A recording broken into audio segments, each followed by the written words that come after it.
Yep, it's definitely over.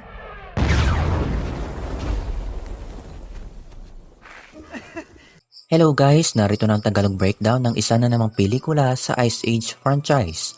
May nalagpasan ka atang detalye to reference dito. Balikan natin ang pelikulang Ice Age Collision Course.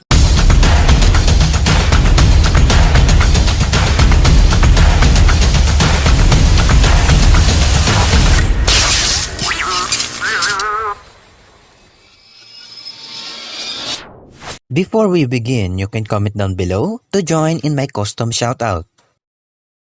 Siyempre tulad ng mga naunang pelikula, ang gulong kakaharapin ng Ice Age crew ay kagagawa na naman ni Scrat kung saan aksidenteng napaandar niya ang isang spaceship o flying saucer na huli natin nakita mula sa unang pelikula. Ngayon, isang malaking tipak ng asteroid ang babagsak sa planet Earth at gagawa ng paraan silang lahat para mapigilan ito kasama ang pagbabalik ni Buck. I've got a plan. Who's with me? Crash and Eddie reporting for duty. Duty. Matapos ang pagbagsak ng ilang asteroids, sa eksenang ito, madidinig natin ang musika na ginamit din sa pelikulang Armageddon, na tungkol din sa pagbag ng isang malaking asteroid sa planetang Earth.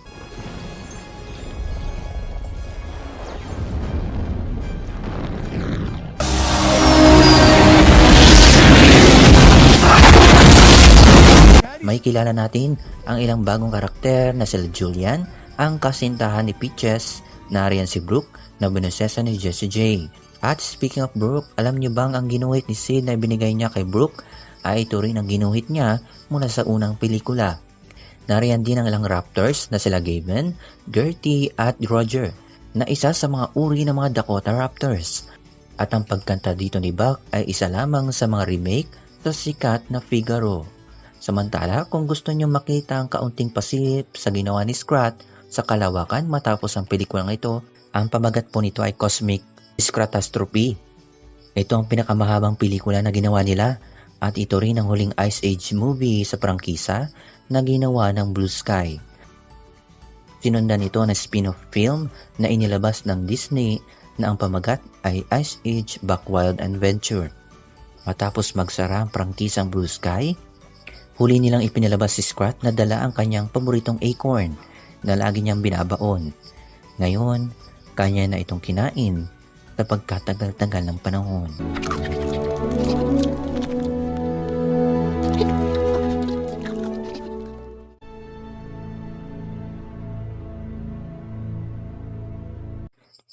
Itong M-Stream, patuloy ang suporta sa aking channel. Marami pa akong proyektong ilalabas. Huwag kalimutang mag-iwan na like, subscribe ka na sa paborito mong channel, open your notification bell para hindi mo malagpasan ang mga video tulad nito. Ingat mga ka-streamers, happy holidays!